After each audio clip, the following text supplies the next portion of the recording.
Assalamualaikum warahmatullahi wabarakatuh. Alhamdulillahilladzi arsala rasulahu bil huda wa dinil haqq liyudhhirahu 'alad dini kullih wa kafaa billahi shahida.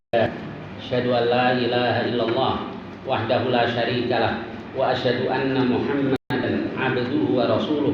Allahumma shalli wa barik ala nabiyyina Muhammad wa ala alihi wa sahbihi ajma'in. Ba'd. Kita lanjutkan kajian kita surah Al-Hajj ayat 61. A'udzu billahi minasyaitonir rajim. Dzalika bi annallaha yulijul laila fin nahar. Yang demikian itu disebabkan Allah memasukkan malam kepada siang, wa yulijul nahara fil lail, dan memasukkan siang kepada malam, wa annallaha sami'un basir, dan bahwa Allah Maha mendengar, Maha melihat. Apa yang dimaksud dengan memasukkan malam kepada siang, memasukkan siang kepada malam? Nah, ini kalau Ibnu Katsir, beliau tafsir memasukkan malam ke siang, siang ke malam, yakni idkhaluhu bin hada fi hada wa bi hada, memasukkan dari ini ke sini, dari ini ke sini, maksudnya fataratan yatulul lail, kadang-kadang malam lebih panjang dan siangnya lebih pendek, atau sebaliknya. Ini tafsiran. Sekali lagi, Al-Quran itu sebenarnya absolut, pasti benar. Bilangnya ya kadang-kadang kurang lengkap, terusnya lah, sesuai dengan perkembangan ilmu pengetahuan juga. Nah, tapi kalau diartikan begini, ya insya Allah benar. Meski mungkin ada tafsiran yang lain, memasukkan malam ke siang, memasukkan siang kepada malam. Beliau mengartikan kadang-kadang malamnya lebih panjang, kadang-kadang siangnya yang lebih panjang. Kita yang hidup di dekat Khatulistiwa ini mungkin tidak terlalu merasakan perbedaannya. Sedikit saja perbedaan malam dan siang. Tapi yang tinggal di belahan utara sana misalnya, kadang-kadang terlalu jauh. Nah, di sana juga banyak Muslim. Jadi yang Muslim rasanya giliran siangnya cuma 2 jam, enak ya. Habis sahur, ngobrol-ngobrol, sholat subuh, sholat zuhur, sholat asar, bukan. Pindah ke sana aja kalau lagi pendek siangnya. Niatnya udah gak bener safarnya ya. Safarnya udah gak bener. Nah, tapi giliran siang 22 jam, nah berat. Dulu yang pernah dibahas di Majma'ul Buhuts Rabithah Alam Islami tentang bagaimana puasa orang saudara-saudara kita yang tinggal di sana. Lagi dibahas, mereka kirim surat. Kenapa dibahas? Kami sudah biasa puasa 22 jam juga biasa. Hal itu juga biasa. Tapi benar kayaknya apa yang mereka katakan, karena di Quran nggak bicara jam. Puasa kan nggak bicara jam. Fakulu washrabu hatta yatabayyana lakumul khaytul abyad. Makanlah dan minumlah hingga tampak jelas buat kamu benang putih minal khaytil aswad, benang hitam minal fajar, yaitu fajar. makanlah dan minumlah sampai terbit fajar. Tsumma atimmus shiyama ilal lail, kemudian sempurnakan puasa sampai malam, yakni sampai maghrib. Jadi di Quran tidak jam. Jadi benar yang kita katakan ya kalau siangnya panjang ya puasanya lebih lama. Baik, kemudian kita lanjutkan yang tafsir dari Allah itu yulijul laila fin nahar wa yulijul nahar fil lail. Memasukkan malam ke dalam siang, siang ke dalam malam. Lalu apa korelasinya dengan ayat-ayat sebelumnya? Coba kalau di Ali Imran, Qulillahumma malikal mulki mulka man tasha. Qulillahumma malikal mulki tu'til mulka man tasha wa tanzi'ul mulka mimman tasha wa tu'izzu man tasha wa tudhillu man tasha biyadikal khairu innaka ala kulli syai'in qadir, dan seterusnya. Lalu nanti ayat berikutnya, tulijul laila fin nahar wa tulijun nahara fil lail. Engkau masukkan malam ke dalam siang, siang kepada malam. Apa ya kaitannya ini dengan Qulillahumma malikal man tasha? Katakan bahwa ya Allah malikal mulki, wahai rajanya, pemilik kerajaan, engkau berikan kerajaan pada siapa saja yang kau kehendaki, engkau cabut kerajaan dari siapa saja yang kau kehendaki, dan seterusnya. Nah, kaitannya dengan engkau masukkan malam ke dalam siang, siang malam. Insya Allah di antara hubungannya ini, itu kan sesuatu yang kita lihat sehari-hari. Allah masukkan siang kepada malam, kejadian sehari-hari, jarang kita perhatikan, dan itu pasti terjadi setiap hari begitu. Kalau sudah berubah ya berarti hari kiamat itu ya. Jadi sama di dunia jadi seperti itu. Maksudnya yang Allah katakan bahwa Allah itu tu'til mulka man tasha, datang zilul mulka mimman tasha, wa tu'izzu man tasha, wa tudhillu man tasha, itu pasti. Seperti setiap hari Allah masukkan malam ke dalam siang, siang ke dalam malam. Di ayat ini begitu juga. Ayat sebelumnya kan bicara tentang orang-orang muhajirin yang dizalimi kemudian ditolong oleh Allah, itu pasti. Walladzina hajaru fi sabilillah tsumma qutilu. Orang-orang yang berhijrah di jalan Allah kemudian terbunuh, aumatu atau mati, la yarzuqannahumullahu rizqan hasanan. Sungguh Allah akan beri rezeki kepada mereka, rezeki yang baik. Wa innallaha lahu khairur raziqin. Sesungguhnya Allah, sungguh Dia adalah sebaik-baik pemberi rezeki. La yudkhilannahum mudkhalan yardawna. Kami akan masukkan mereka ke tempat yang mereka redha. Wa innallaha la'alimun. Ini pasti. Atau di ayat 60 itu. Aqaba bimithil ma'uqiba bih.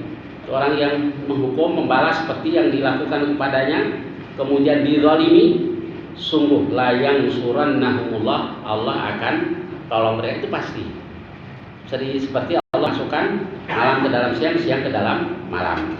Wallahu a'lam. Ayat berikutnya. Wa dzalika bi annallaha huwal haqq. Dan yang itu dengan sebab Allah adalah hak. Wa anna ma yad'una min dunihi huwal batil. Dan bahwa yang mereka seru-seru selain dari Allah itu adalah batil. Wa annallaha huwal 'aliyyul qadir. Dan bahwa Allah Dialah Al-'Ali yang maha besar. Baik. Dan sebabnya adalah bahwa Allah huwal haq. Apa al-haq? Allah yang maha benar. Yakni al-ilahul haq, sembahan yang hak, alladzi la tanbaghil ibadatu illa lahu, yang mana tidak selayaknya ibadah kecuali kepadanya. Li'annahu dzul sultanil 'azim, karena Dia adalah pemilik kekuasaan yang besar, dan seterusnya. Nah, inilah Tuhan yang hak. Yang mereka sembah selain dari Allah itu adalah batil. Apa saja yang orang yang sembahan selain dari Allah itu adalah batil. Baik itu berhala-berhala, apapun yang mereka jadikan sekutu, yang mereka sembah selain dari Allah, batil. Kenapa batil? Karena tidak berkuasa untuk menolak mudarat maupun mendatangkan manfaat. Maka ada seorang penyair yang dari zaman jahiliyah terkenal sebagai penyair. Nah, ada syairnya yang dipuji oleh asdaqu maqalah syair qaulul labid. Perkataan penyair yang paling benar adalah perkataan labid. Kullu syai'in siwallahu batin. Segala sesuatu selain dari Allah adalah batin. Jadi kalau disembah ya berarti menyembah sesuatu yang batin, yang tidak untuk disembah dan tidak berhak untuk disembah atau diibadahi. Alam taro annallaha anzala imaan.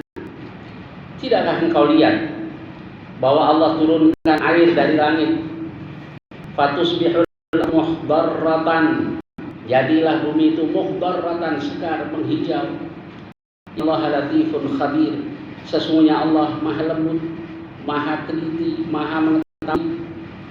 Jadi setelah Allah Subhanahu wa taala menjelaskan bahwa Allah adalah Allah, yang orang jadikan sembahan selain dari Allah adalah batil.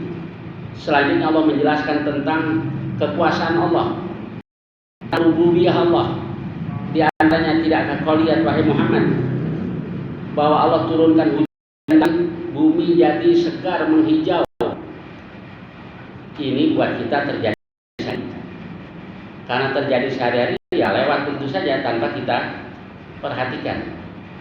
Coba kalau kita tinggal di daerah yang jarang turun hujan, melihat hujan gimana? Gila. Saya ingat dulu 81 kami diajar ya guru-guru hampir seluruh dunia Islam lah, di antaranya di Robito Alangsani ada Allah di Pondok Gede sana, di asrama haji. Nah, pas lantai atas dan 4 ingat saya. Sebelahnya kan golf kan di atas kan golf. Ya. Hujan, wah Allah, ini Ustaz hujannya bukan main. Alhamdulillah, Allah sudah muji-muji Allah. Ini karena kita lagi taklim nih, maka Allah turunkan keberkahannya itu hujan. Nah, mahasiswa senyum-senyum aja karena kita sehari-hari kita di hujan, bahkan banyak yang ngedumel karena hujan. Nah, coba kalau kita jarang melihat hal itu, ternyata itu nikmat Allah, rahmat Allah yang luar biasa, hujan tadi. Ternyata mereka sangat senang lihat hujan, lihat taman yang hijau, barrah di ayat ini. Terjadi sehari-hari. Biasa aja, malah ogah ya, hujan mulu ya. Ya, baik, ya, saya lanjutkan. Jadi innallaha latifun khabir. Lahu ma fis samawati wa ma fil ardh. Nah, milik Allah semua yang ada di langit dan semua yang ada di bumi. Wa innallaha lahuwal ghaniyyul hamid. Dan sesungguhnya Allah dialah yang maha kaya. Dia makhluknya, makhluklah yang butuh kepada Allah.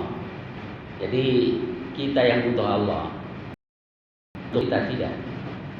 Nggak ada yang juga tetap maha mulia. Semuanya Allah tetap maha mulia. Kita disuruh beribadah taat kepada Allah buat kita, bukan buat Allah. Nah, Al-Hamid, Allah yang maha terpuji. Allah yang maha terpuji. Alam taro annallaha sakhkhara lakum ma fil ardi. Tidakkah kau lihat bahwa Allah tundukkan apa yang ada di bumi? Wal fulk allati tajri fil bahri bi amrih. Darah yang berjalan di laut dengan perintahnya atau dengan izinnya. Wa yumsikus sama an taqa 'alal ardi illa bi idnih. Dia tahan langit biar tidak jatuh ke bumi. Tidak jatuh kecuali dengan izinnya. Innallaha bin nasi laraufur rahim. Sesungguhnya Allah terhadap manusia rauf, pengasih, penyayang. Yang tidak percaya dengan Allah, nah itu kan hukum alam. Kenapa langit nggak jatuh? Ya karena gravitasi, itu kan hukum alam. Ya nggak percaya dengan Tuhan ya sampai batas itu saja. Orang beriman tidak seperti itu. Siapa yang membuat hukum alam? Maka orang-orang mukmin lebih suka mengatakan itu sunnatullah, bukan hukum alam. Sebab yang menciptakan itu juga Allah. Orang yang tidak bertuhan itu sebenarnya orang bodoh, terlalu naif cara berpikirnya dari dulu sampai sekarang. Dulu Namrud menara yang tinggi, dia pengen nantang Tuhannya Ibrahim, segala menara. Jadi karena waktu sudah dianggap yang luar biasa, pengen nantangnya Tuhannya Ibrahim. Musa alaihissalam suruh Haman bangun bangunan yang tinggi juga, pengen ngelongok, pengen lihat Tuhannya Musa alaihissalam. Baru bangun gedung, baru bikin menara. Baik, kemudian penerbang Soviet dulu baru mengelilingi bumi, jadi gagal. Baru mengelilingi bumi, saya tidak bertemu Tuhan, baru bumi. Jadi Firaun Namrud lebih naif lagi, baru bikin bangunan, pengen melihat Tuhan. Ada, Tuhan nggak ada. Si penerbang tadi mengitari bumi. Bumi kan kecil. Bumi itu salah satu planet anggota matahari kita ini. Di samping bumi ya planet-planet yang lain. Jangan kita membedakan bintang dan planet. Jarang. Berarti belum kita laksanakan perintah Allah untuk melihat apa yang ada di langit dan yang ada di bumi. Nggak bisa bedain ya. Mana planet ada sebenarnya. Kalau bintang kan berbicara. Kalau yang diam tenang tuh planet. Nah, bumi kan salah satu dari planet yang mengitari matahari. Sedangkan matahari itu cuma salah satu bintang. Nah, sedangkan bintang jumlahnya hanya Allah yang tahu. Jadi seorang semakin jadi kalau saya pakai alat apa-apalah dilihat bisa dengan mata kepala. Kok masih merasa tidak mengerti tentang adanya Allah. Imam Ahmad pernah berdebat dengan orang-orang ateis. Itu sudah ada orang-orang ateis. Akhirnya disepakati ya sudah hari ini di hari yang tertentu, di jam yang tertentu kumpul di alun-alun. Manusia sudah kumpul. Imam Ahmad belum datang juga. Sudah hampir bubar, beliau baru datang. Dia naik, maaf saudara-saudara, saya terlambat karena di jalan tadi saya melihat kejadian yang luar biasa. Ada pohon-pohon tahu tumbang dengan sendirinya, tahu berubah menjadi papan-papan, tahu berubah jadi perahu dan berjalan sendiri di sungai. Gila nih orangnya, nggak ghairu ma'qul, rasional, nggak mungkin lah. Ada pohon tumbang sendiri berubah jadi papan, jadi perahu sendiri dan berjalan sendiri. Kata Imam Ahmad, kenapa? Kamu beranggapan bahwa alam semesta yang segini rapinya ini jadi dengan sendiri tanpa ada yang membuat? Sudah pertemuan bubar, dimenangkan oleh Imam Ahmad. Jadi orang yang tidak mengakui adanya Allah ya sangat bodoh cara pikirnya. Pakai pikiran juga, cuma tidak pakai lub. Lub itu jamaknya kan al-albab. Nah di Quran dipuji itu ulul albab. Ulul albab orang yang menggunakan inti dari akal. Lubun itu inti. Kalau orang Arab katakan lubus syai, inti dari segala sesuatu. Al-albab, kenapa akal al-albab? Karena yang digunakan akal yang murni. Karl Marx juga pakai pikiran, bukan yang murni. Kalau yang ulul albab, inna fi khalqis samawati wal ardi wa ikhtilafil laili wan nahar la ayatin li ulil albab. Itu adalah ayat-ayat buat ulil albab. Apa buahnya? Buah berfikirnya dan berzikirnya ulil albab. Rabbana ma khalaqta hadza batil. Wahai Tuhan kami, tidak ciptakan semuanya ini sia-sia. Baik, saya lanjutkan. Dan wa huwal ladzi ahyaakum. Dan dialah yang menghidupkan kamu. Yumitukum tsumma yuhyikum. Innal insana lakafur. Dialah yang hidupkan kamu, kemudian menghidupkan kamu di akhirat nanti. Innal insana lakafur. Berapa kali? Dihidupkan, mati, dihidupkan lagi gitu ya. Nah, dulu saya punya guru bahasa Inggris kejawen. Kejawennya benar-benar tuh kepercayaan. Dia katakan, ya saya Islam deh, tapi Islam saya beda dengan Islam adik ini. Gimana Pak? Mbah, saya Mbah, jadi orang tua, tapi ahli bahasa Inggrisnya ahli lah, bahasa Inggris, bahasa Belanda, bahasa Jerman. Cuma ya orang Jawa, jadi Inggrisnya Inggris Jawa. Logatnya tetap logat Jawa. Kalau pengen dengar bahasa Inggris yang dari mulut orang Inggris, nah zaman dulu pakai radio Australia itu kan ya, English for you from dari Australia, Melbourne, oh begitu cara mereka ngomong. Guru saya pinter-pinter tapi logatnya logat Jawa. Nah, dia adanya kepercayaan. Islam itu bagi saya suci. Orang kalau belum suci ya dikembalikan lagi ke dunia, mati lagi. Terus kalau sudah suci baru rumah ilaihi turja'un yang di surah Al-Baqarah. Dia tahu ayat itu. Jadi bagaimana itu ayatnya? Kaifa takfuruna billahi wa kuntum amwatan fa ahyaakum tsumma yumitukum tsumma yuhyikum tsumma ilaihi turja'un. Saya tinggal kembalikan aja. Bapak kan guru bahasa. Islam itu kan bahasa Arab. Ya kalau mengartikan Islam ya dengan gramatika Arab dong. Jangan pakai kata-kata. Oh, Kejawen itu terkenal dengan semuanya sendiri. Apalagi ketika Islam. Jadi kalau bapak-bapak yang dulu mungkin tahu kitab mana Pak Haji Madun. Ada Pak Haji Madun. Pak Haji Madun tahu tuh dulu ada kitab Darmo Gandul dan Gatulu. Nah, itu ngata-ngatain Islam tapi bahasanya bahasa inilah bahasa kasar dan bahasa gak ilmiah. Nah itu di otak-atik. Bahasa Arab diartikan pakai bahasa Jawa. Nah hancur udah. Nah termasuk kita yang ahli bahasa pun begitu. Islam itu suci. Dari mana Islam itu suci?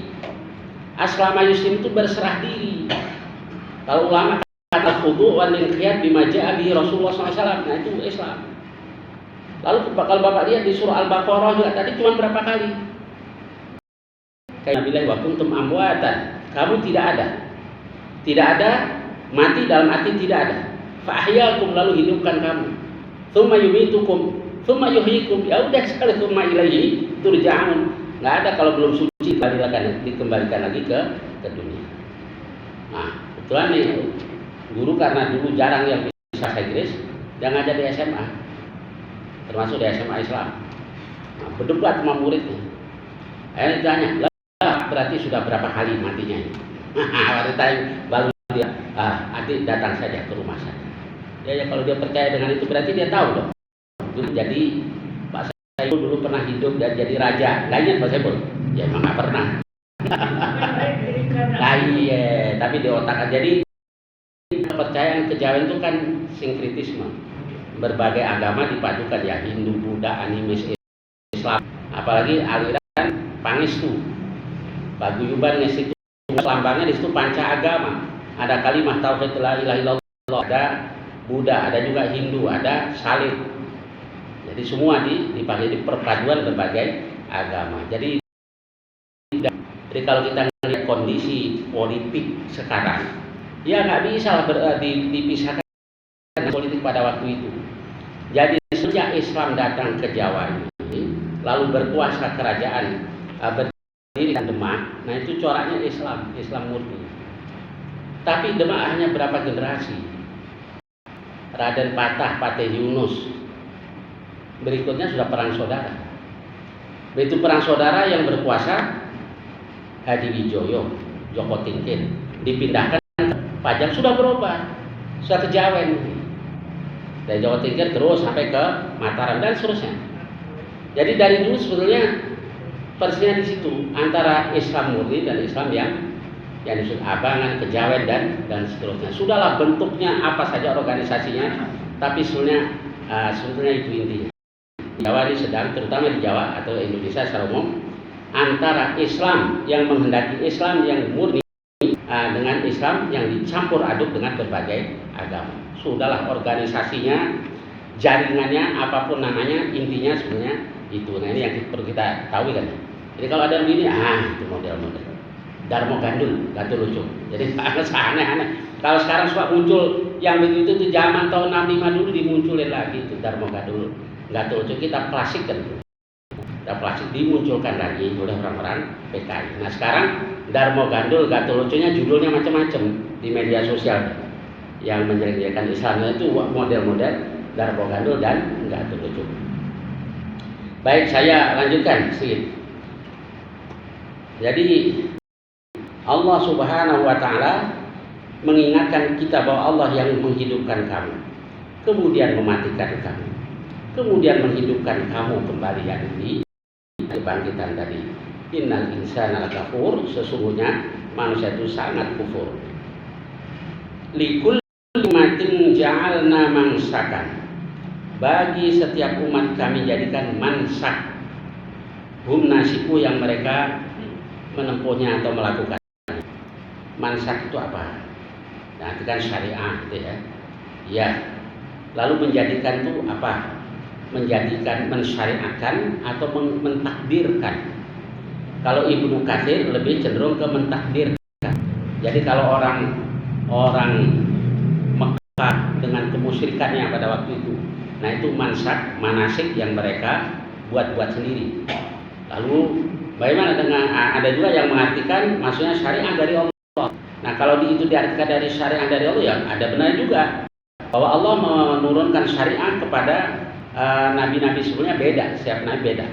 Tapi setelah Muhammad Rasul diutus, urusannya kan lain. Wa ma arsalnaka illa kafatal linnas. Kami tidak utus engkau melainkan untuk seluruh manusia. Jadi setelah Nabi Muhammad SAW diutus, ya semuanya harus ikut kepada syariah yang dibawa oleh baginda Rasulullah Sallallahu Alaihi Wasallam. Baik, ini kalau diartikan Allah menjadikan dalam arti mansak. Nah, mansak itu sebenarnya berasal dari kata ini, suatu yang berkali-kali didatangi, al-maudi'ul ladzi ya'taduhul insan wa yataraddadu, tempat yang manusia biasa mendatangi dan berulang-ulang, imma li khair aw li syarr, baik kebaikan atau untuk keburukan. Maka kayak tawaf, saya kan berkali-kali itu orang tua kita tawaf, kita juga tawaf, anak cucu kita tawaf, masak, sa'i juga begitu dan nah, jadi setiap umat kami jadikan mansak.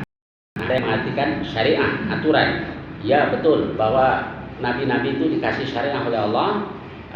Nah syariah oleh para ahli fikih biasa disebut dengan istilah man qablana, syariah umat sebelum kita. Apa boleh kita melaksanakan syariah umat sebelum kita? Boleh kalau ada takrir dari Rasulullah Shallallahu Alaihi Wasallam. Kalau tidak ada, yang nggak boleh. Contohnya afdhalus siyam ba'dal fardhah, siyam Daud. Seutama-utama puasa adalah puasa Daud. Afdhalus shalah ba'dal fardhah, salatu Daud. Jadi syar'u man qablana boleh kita lakukan kalau ada pembenaran dari baginda Rasulullah SAW. Kalau tidak, ya tidak. Nah, kalau pakai syariat, kamu jadi rusak nanti. Orang bisa nikah sama anak, sama saudara, ya. Kayak Nabi Adam, syariatnya kan gitu anaknya. Nikah yang lain, nah, itu berlaku dulu. Nabi Yakub alaihissalam nikah juga dengan adiknya. Syariat yang diturunkan pada Rasulullah SAW beda. Tidak boleh wa anta juma'u mutai illa ma qad salaf. Dilarang kamu memeluk perempuan bersaudara kecuali yang telah lalu. Nah, atau turun ranjang kata orang Betawi itu.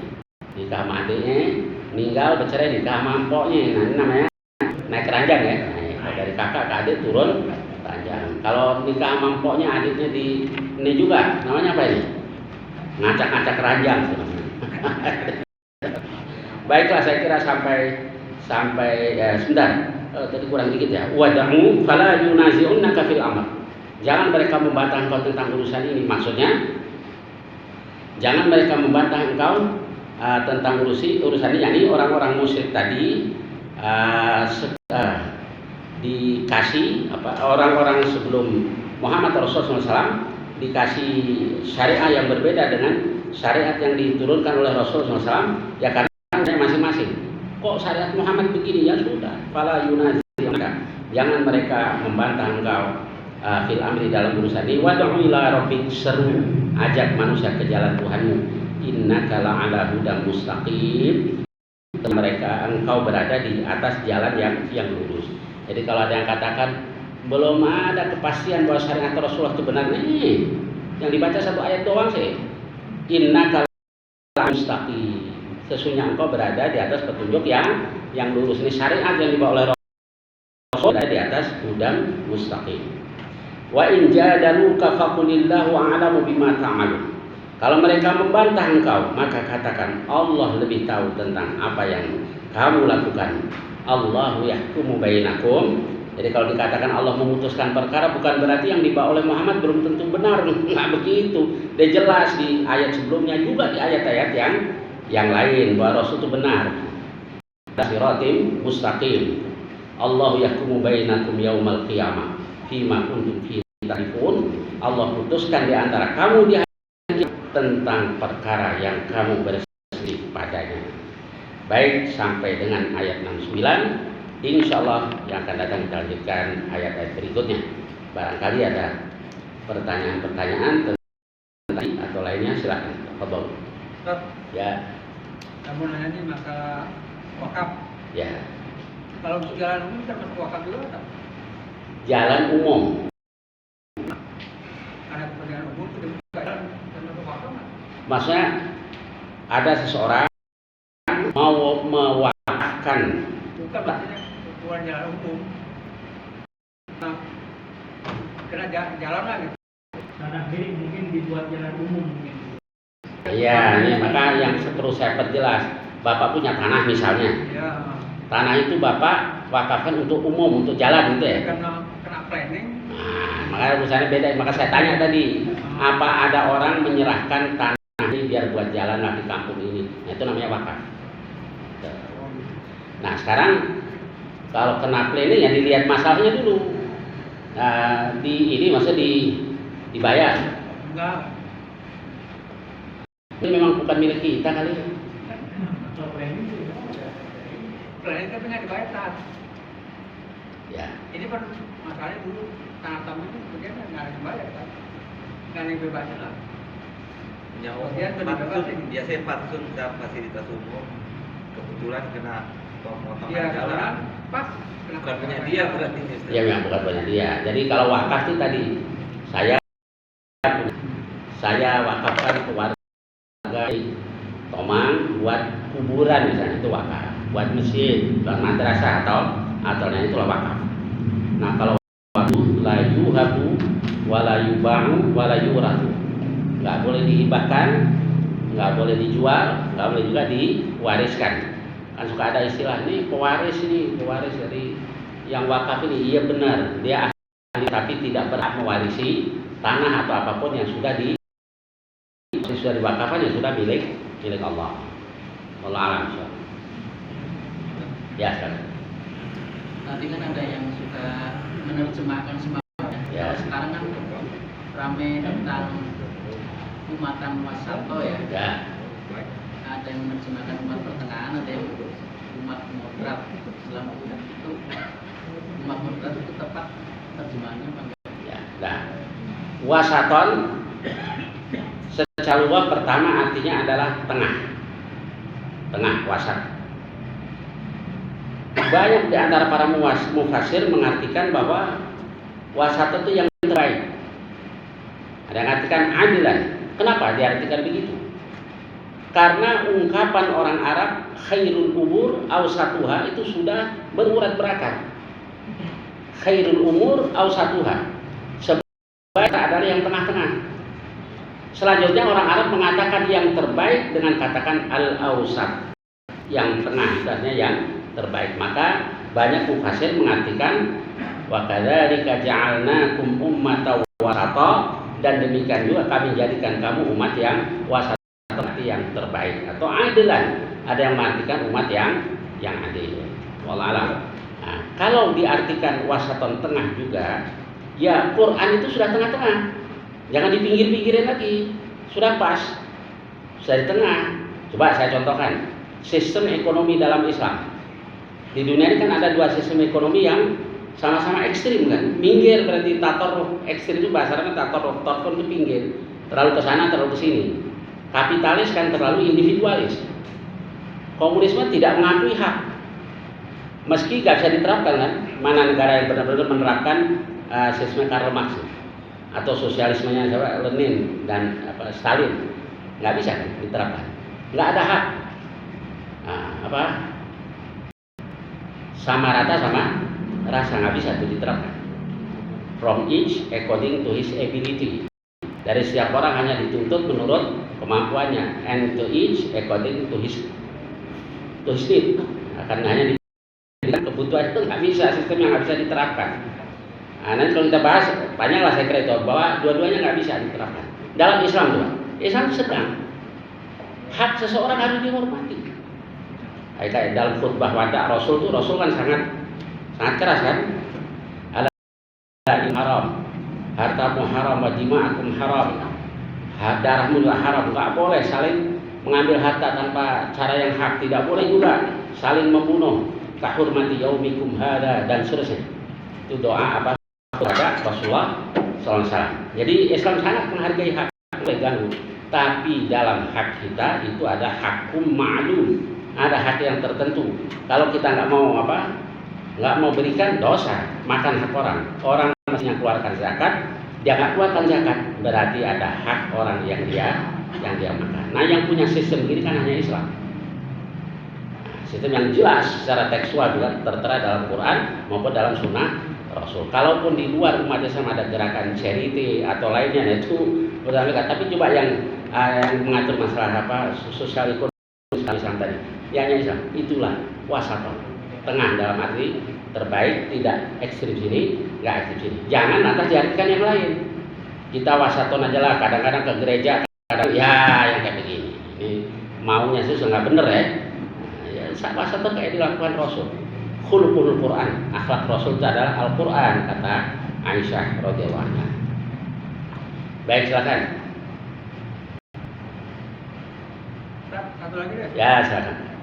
Saya pernah dulu waktu teman saya itu pernah ikut waktu hari Misa itu, pengen tahu. Oh, pengen tahu. Saya ikut. Nggak ikut Bapak?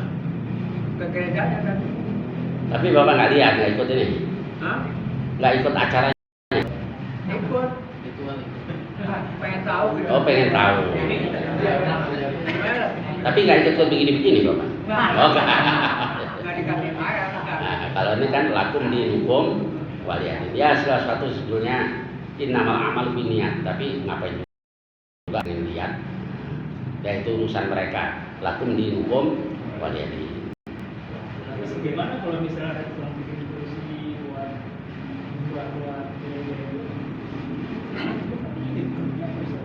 ya. Buat bikin bangunan.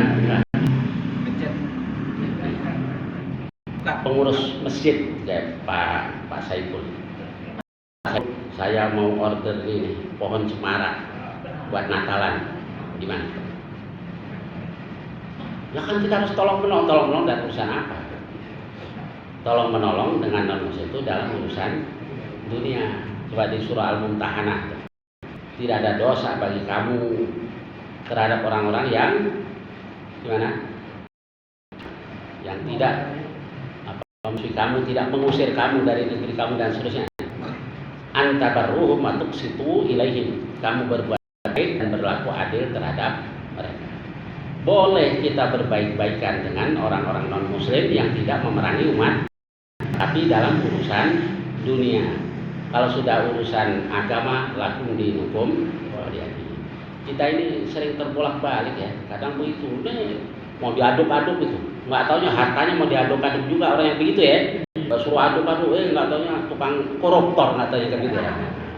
Lagunya kan sok ini ya, nggak taunya emang demen ngaduk-aduk. Agama diaduk-aduk, duitnya juga diaduk-aduk antara yang haram, yang haram. Ya Allah, kalau orang ngaji takut Pak. La ilaha illallah, pengen matinya juga. La ilaha illallah, kok masih bantu-bantu orang yang sembah selain Allah. Ini kalau urusan keagamaan. Kalau urusan dunia silakan. Baik. Menanyakan orang koruptor itu kalau haji, hajinya sah kan? Orang apa? Koruptor. Kalau sah itu rukun syarat terpenuhi. Kalau qabul, kalau haji istilahnya mabrur ya, nah itu urusan kedua. Sah saja. Nah, tetapi kalau rukun syarat terpenuhi, tapi diterima enggak sama Allah, mabrur enggak? Kadang-kadang masih kalah sama orang di zaman jahiliyah dulu ya. Kalau di hadis disebutkan bahwa dulu mereka tepuk tangan, di Quran juga siul-siul, di hadis dijelaskan mereka telanjang gitu ya. Apa sebabnya? Nah, jadi dulu ada orang-orang, kalau nggak salah orang Yaman, nggak mau haji kalau tidak menggunakan usaha dari usaha yang halal. Nggak mau pakai baju kecuali kalau baju itu tidak dibeli dari usaha yang halal. Nggak mau pakai baju yang pernah dipakai berbuat maksiat. Kalau nggak dapat yang kayak begitu, maka tawafnya dalam keadaan telanjang. Bener apa enggak? Ya, kayak ada benernya maksudnya, caranya tapi nggak benar. Jadi kadang-kadang dari satu sisi masih bagusan orang dulu ya, takut kalau dia telanjang ya nggak mabrur juga telanjang gitu. Karena yang dipakai maunya dari usaha yang halal dan tidak pernah dipakai berbuat dosa. Deh, contohnya lagi. Kenapa hijir itu di luar Ka'bah? Hijir, yang orang sebut hijir Ismail. Itu Nabi pernah katakan, intinya bilang di Sahih Muslim, wahai Aisyah, dulu kaummu kehabisan duit lah gitu. Jadi waktu Ka'bah hancur, dibangun lagi, masih ada pilihan. Nah itu hijir Ismail. Nah, dananya habis untuk pasukan itu kok habis ya dananya buat masangnya. Karena kalau urusan Ka'bah mereka tidak mau kecuali dari usaha yang halal. Jadi orang jahiliyah kadang-kadang masih lebih bagus daripada sekarang ya. Ya sekarang ya hasil korupsi buat. Tapi kenapa Ustaz begitu ekonomi mampu, kenapa nggak disatukan lagi? Ya, untuk merubah Ka'bah itu kan memerlukan pertimbangan yang banyak lah. Maka para ulama berpendapat kalau sholat di antara hijir dan Ka'bah sama dengan di dalam Ka'bah. Itu orang berebut di sana karena itu. Ya, karena hijir bagian dari Ka'bah dan tawaf harus di luar hijir. Wallahu a'lam. Baik, silakan.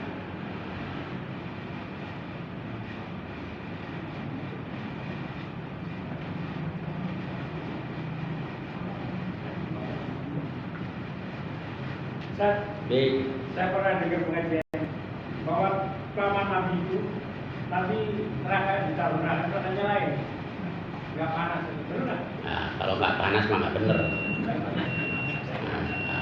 Kata fi dohdohi jahannam, atau di bagian terdangkal dari neraka, cuman mata kaki itu, doh bagian yang cetek dari neraka. Kemudian Nabi juga katakan inna ahwana ahlin nari azaban, neraka yang paling ringan siksanya la rajulun yudha'u fi akhmasi qadamai jamratan, orang yang di dua telapak kakinya diletakkan dua bara api, fayaghli dimahu wa yaqul, dan dia katakan ana asyaddu ahlin nari azaban, aku penghuni neraka yang paling pedih siksanya, wa huwa, padahal dia itu adalah ahwanu ahlin nari azaban, penghuni neraka yang paling ringan siksanya. Jadi bukan aku enggak. Yang paling ceteknya kayak begitu. Otak mandi letakkan bara api di telapak kaki.